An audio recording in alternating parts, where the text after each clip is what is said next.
You know what I said? Fuck you, faggots. I'm gonna destroy all you fucking pieces of shit. I'm gonna make sure that we hit 1 million subscribers, whether we die or not. I'm gonna make this shit happen. This is why, fundamentally, like, winners will always win, because they will still be able to find, you know, the silver lining even in the terrible experiences that will make them better.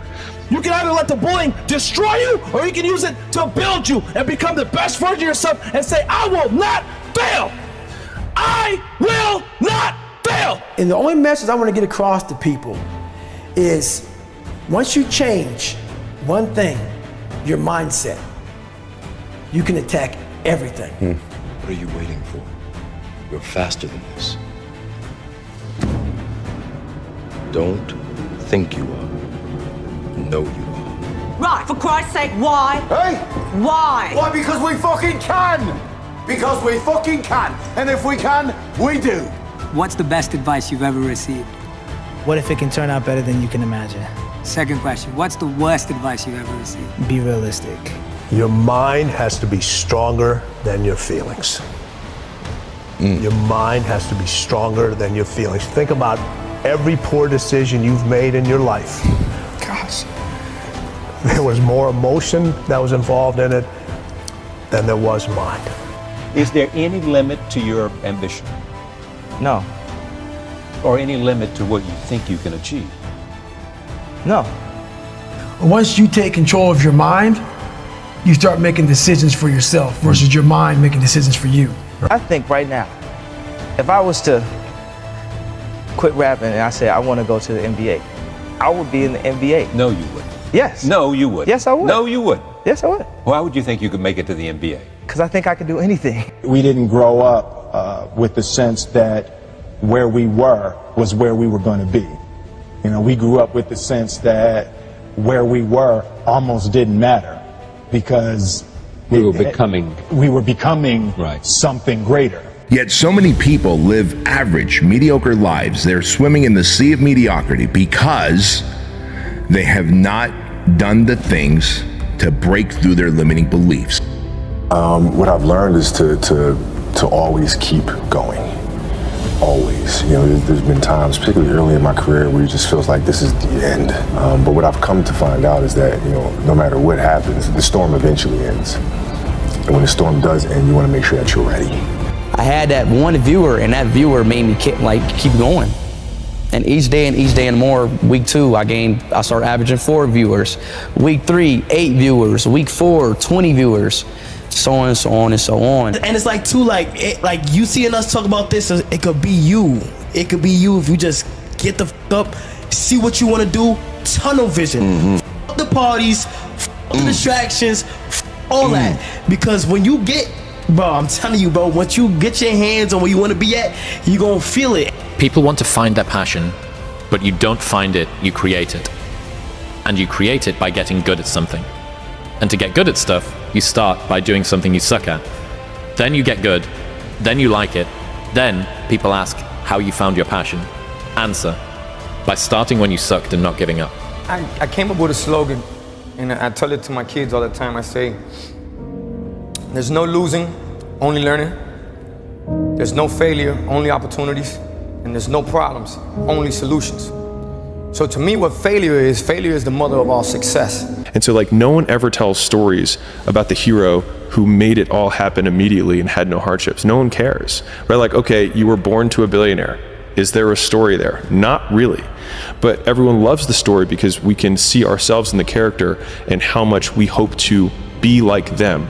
And it's the being like them, not the having what they have, that we usually like. And so reframing ourselves as the hero of that narrative in my harder times was what really got me through that, and thinking, I will tell this story someday.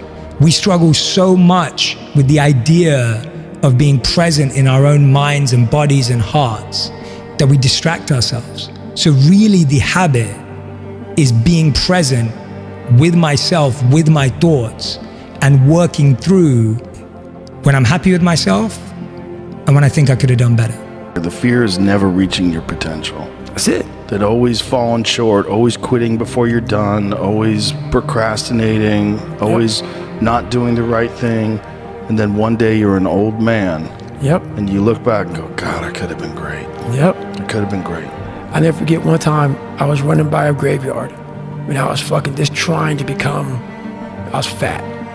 And I ran by a graveyard and I have all these epiphanies, man. I have all these fucking moments of like, it's crazy, man, of this thought. Cause I'm always by myself. I'm always in deep fucking thought about how to be better. And I look out there, I'm like, man, I wonder how many of you motherfuckers in there fucking just are so upset with how you lived your life and fucking just regret how you lived it. And I'm running a 300-pound man thinking, man, don't fucking die like this, bro. Greatness is not this wonderful, esoteric, elusive, God-like feature that only the special among us will ever taste. You know, it's something that truly exists in all of us. It's very simple.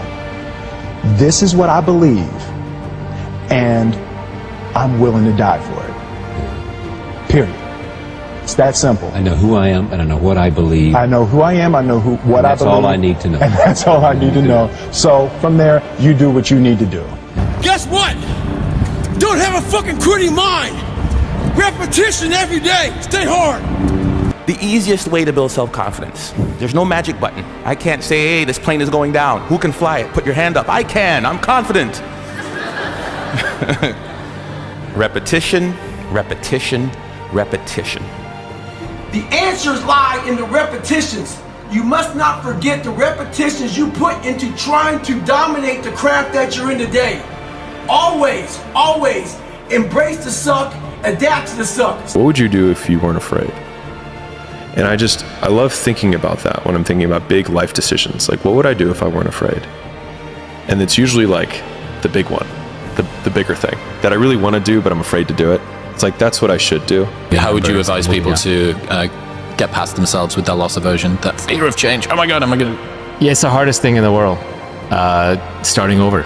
It's back to the 0 to 1 thing. It's the mountain climbing thing. You're not going to find your path to the top of the mountain in the first go around. Sometimes you go up there, you get stuck, and you come back down. And the difference between all the successful people and the ones who are not is the ones who are successful want it so badly they're willing to go back and start over again and again, whether in their career or in their relationships or in anything else.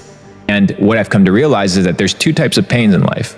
Right? The pain of discipline or the pain of self-regulation, where you actually take control of your life and it hurts, right? But then you have the pain of regret. And then the pain of regret weighs so much more because it weighs in your mind. So it's not that you don't have a vision, it's that you have a depth perception problem. You have a pacing problem. See, you think your dreams, those feelings, those memories, that change, that body, that relationship, that amount of money is really far away. And because you believe it's that far away, you've created patterns, belief systems, thought processes in your life that perpetually keep it that far away. You are jogging in the marathon of life where the winners are running 15 to 20% faster than you. They're up 15 minutes before you. They're making 15 to 20% more contacts. They're doing every day what you do some days. The ability to trust yourself comes from situations where you made decisions on your own, you followed through, and it worked out. That is a muscle that you have to train, bro. It's a perishable skill.